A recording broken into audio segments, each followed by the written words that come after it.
that once honored God, but because God has been escorted out of the courtroom, escorted out of the schoolhouse, escorted out of the church house, and we have traded God in for formality.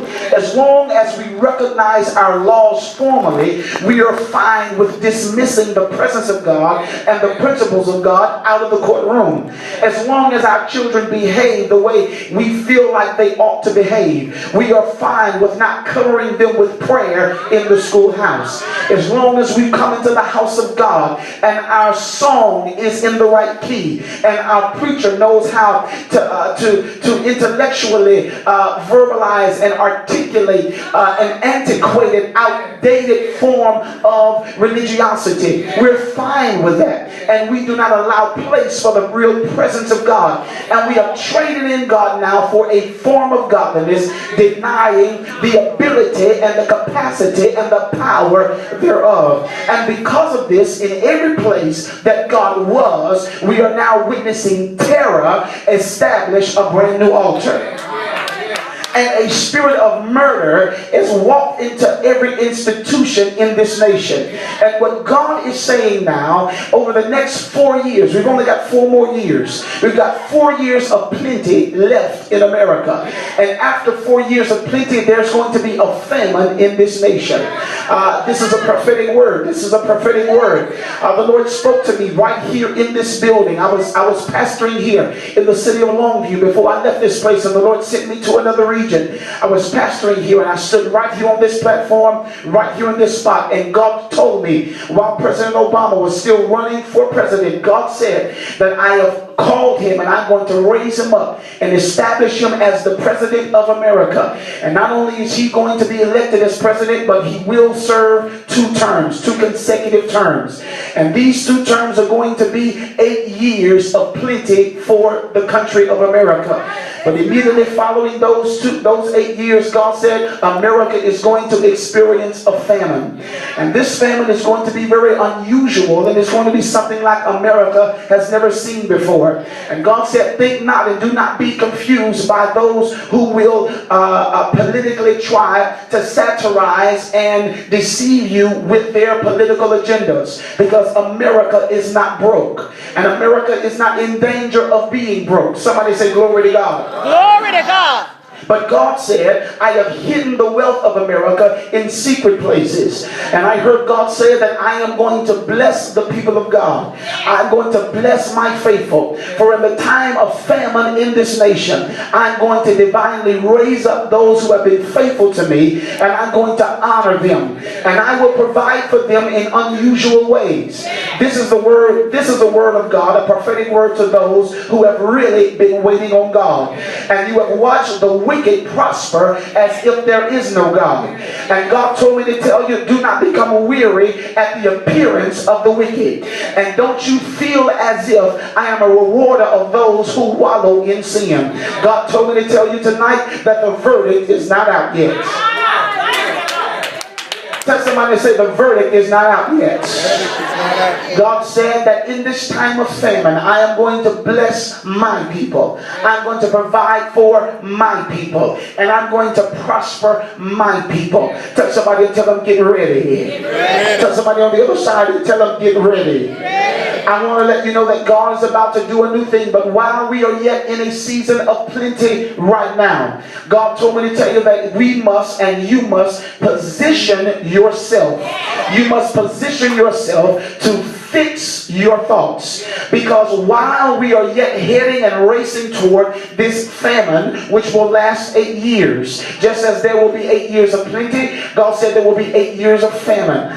This famine that will last 8 years, God said you must fix your thoughts.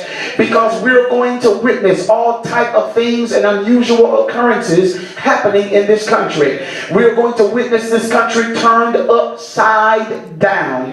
The last is going to be made first, and the first is going to be made last. You're going to see those who are high and lifted up be brought low, and you're going to see those who are low be in an unusual way lifted up and set in high places. God says, I'm about to establish my order. Somebody say, God's about to establish his order.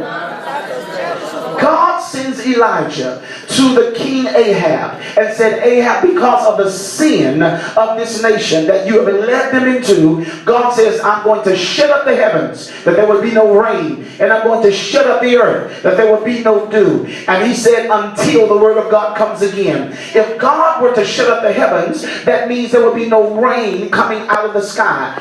Water represents life. And when he said there will be no rain coming from the sky, that represents life coming from above. There will be no source of sustaining life that will descend from that which is above. Neither will there be any source of sustaining life that will come from the ground or the dew of the ground. The ground represents man, for it is the place from which we are originated. And so God says, I'm going to cut off, because of sin, your ability to be innovative. Are you following what I'm saying? I'm going to cut off your ability to be sustained from the heavens. I'm going to cut off the supply that I was sending you. And I'm going to cut off your own hand for providing for yourself. Somebody say famine.